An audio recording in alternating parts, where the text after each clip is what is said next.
Hello everyone, इस video में हम देखते हैं कि कंपोनेंट कितने टाइप के होते हैं। तो हमारे पास रिएक्ट जेएस में कंपोनेंट दो प्रकार के होते हैं। एक है क्लास बेस्ड कंपोनेंट, दूसरा है फंक्शन बेस्ड कंपोनेंट। तो क्लास बेस्ड कंपोनेंट में हम जो कंपोनेंट बनाते हैं वो एज ए क्लास बनाते हैं और उसे कॉल करते हैं। और फंक्शन बेस्ड कंपोनेंट जो होता है उसमें हम जो कंपोनेंट बनाते हैं वो फंक्शन बनाते हैं, फंक्शन के थ्रू बना के दिखाते हैं। तो एक एग्जांपल ले लेते हैं, जिस जो मैं यहाँ पे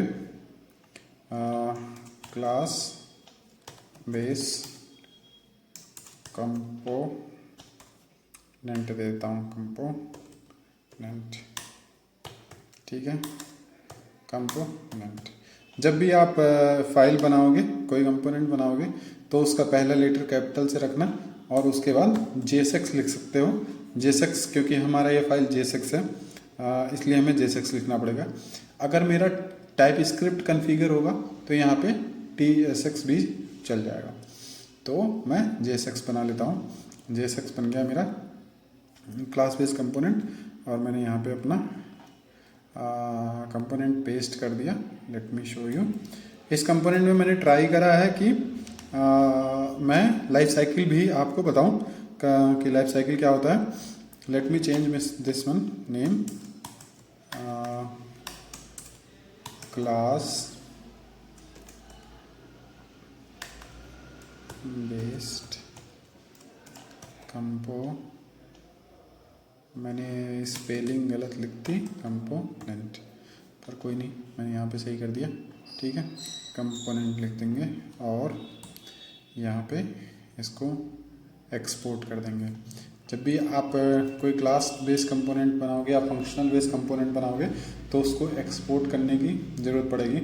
एक्सपोर्ट अगर आप डिफ़ॉल्ट करोगे तो इस फाइल में डिफ़ॉल्ट एक्सपोर्ट इस कंपोनेंट का होगा, और अगर आप कुछ और इसके पैरेलल एक्सपोर्ट कर रहे होगे तो डिफ़ॉल्ट में यही जाएगा, उसे आपको वो नहीं जाएगा।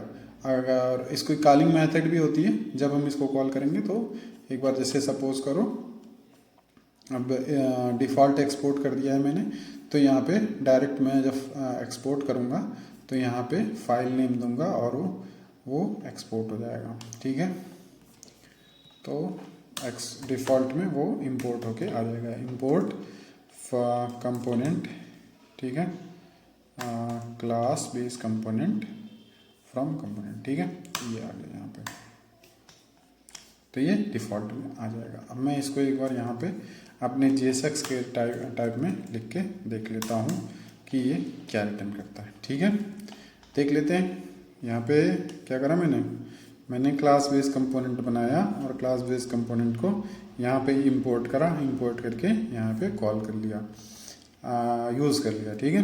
अब यहाँ पे देखते हैं क्लास बेस कंपोनेंट आप जब बनाओगे तो क्लास बेस कंपोनेंट बनाने के लिए आपको क्या चाहिए होगा।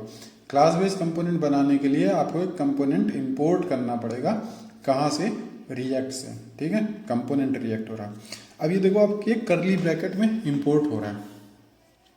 करली ब्रैकेट में इंपोर्ट होने का मतलब कि ये जहाँ रिएक्ट में डिक्लेयर हुआ है वहाँ पे ये डिफ़ॉल्ट इंपोर्ट नहीं हो रहा है ना, एक्सपोर्ट नहीं हो रहा है, डिफ़ॉल्ट एक्सपोर्ट नहीं है। जैसे आपने जो ये कंपोनेंट बनाया यहाँ पे इसको डिफ़ॉल्ट एक्सपोर्ट करा, अगर ये डिफ़ॉल्ट एक्सपोर्ट होता तो यहाँ ब्रैकेट लगाने की नहीं ज़रूरत पड़ती।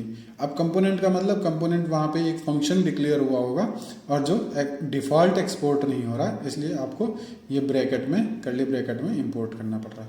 इसी तरह से अगर आप यहाँ पे इसको डिफ़ॉल्ट में इंपोर्ट नहीं करोगे तो आपके app.js जो आपका मेन फाइल है, यहाँ पे इसको करली ब्रैकेट लगा के इंपोर्ट करना पड़ेगा, ठीक है। I think you are getting my point here. So यहाँ पे करली ब्रैकेट लगा के इंपोर्ट करनी पड़ेगा, बिकॉज हम उसको वहाँ पे डिफ़ॉल्ट एक्सपोर्ट कर रहे हैं, इसलिए यहाँ पे डायरेक्टली इंपोर्ट हो जाएगा, ठीक है। अब ये देख लेते हैं। अब देखते हैं क्लास बेस्ड कंपोनेंट जब हम बनाते हैं तो क्लास बेस्ड कंपोनेंट बनाने में हमें कंपोनेंट यहाँ से इंपोर्ट करना पड़ेगा और इसको एक्सटेंड करना पड़ेगा, ठीक है। क्लास बेस्ड कंपोनेंट बनाए, यहाँ पे एक्सटेंड करें जो कंपोनेंट है मेरा, ठीक। उसके बाद क्या होता है, क्लास बेस्ड कंपोनेंट में आपका ये पहला फंक्शन जो होगा वो कंस्ट्रक्टर फंक्शन होगा। कंस्ट्रक्टर फंक्शन, ये कंस्ट्रक्शन फंक्शन मतलब क्या होता है, ये डिफ़ॉल्ट फंक्शन होता है जो आपके क्लास में डिक्लेयर हुआ है। यहाँ पे जो भी आप प्रॉप पास करोगे वो यहाँ पे डायरेक्टली प्रॉप में आ जाएगा, ठीक है। और उसके बाद ये सुपर मेथड यहाँ पे कॉल होगा जिसमें वो प्रॉप पास हो जाएगा, ठीक। दूसरा यहाँ पे आप देखोगे मेथड कॉल हुआ है component did mount. Component did mount का मतलब ये मेथड तब कॉल होगा जब आपका कंपोनेंट माउंटिंग स्टेट में होगा, मतलब डिड माउंट, अगर वो माउंट हो गया होगा तो जो भी फंक्शन आपको माउंटिंग स्टेट में करना होगा वो आप यहाँ पे पास कर सकते हो, ठीक है। शुड अपडेट, सिमिलरली जब वो अपडेट हो गया होगा, अपडेट करना होगा तो आप इसमें पास कर सकते हो। कंपोनेंट डिड अपडेट, अपडेशन के बाद अगर कोई आप उसमें वो कर रहे हो तो इस फंक्शन में उस मेथड के उसके कोड आप यहाँ पे लिख सकते हो, ठीक है। सिमिलरली अनमाउंट जब होता है, कंपोनेंट विल अनमाउंट। अनमाउंट मतलब जो मैंने बताया था कि हम क्लीनिंग करते हैं कंपोनेंट में, जो भी वैल्यू यहाँ से आया था उसको अपडेट करा फिर क्लीन करा, तो यहाँ पे वो मेथड पास कर सकते हो। मतलब कि ये फोर्थ फेज है आपके कंपोनेंट का, ठीक, ओके फाइन, ठीक है। अब क्लास बेस्ड कंपोनेंट में क्या होता है, क्लास बेस्ड कंपोनेंट में एक आपका रेंडर मेथड होता है। रेंडर मेथड में आप क्या करते हो, रिटर्न पास कराते हो। रिटर्न में क्या जाता है आपका JSX, जो आपने कोडिंग कर रखी है JSX की, वो आपका कहाँ पे जाएगा, रिटर्न मेथड में, रेंडर मेथड में, और कहाँ पे जाएगा, एक रिटर्न फंक्शन में जाएगा, ठीक है। It is okay. तो ये काउंटर फंक्शन दिखा रहा है और यहाँ पे इंक्रीमेंट हो गया, ठीक है।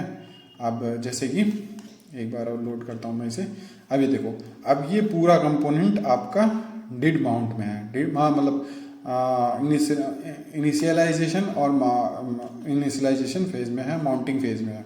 इनिशियलाइजेशन हो गया, माउंटिंग फेज में है। माउंट मतलब ये यहाँ पे आपका दिख रहा है। अब इसको आप अपडेट करोगे तो ये अपडेशन फेज में आ गया, ठीक है। सिमिलरली अगर आप यहाँ पे कोई कोड लिखते जो इसको हाइड करता तो ये अनमाउंट स्टेट में आ जाता।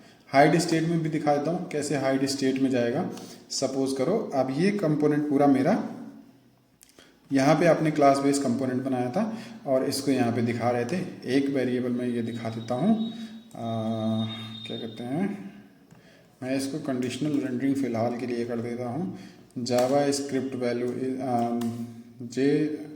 JSX value is greater than 10 होगा तो ये दिखेगा, ठीक है।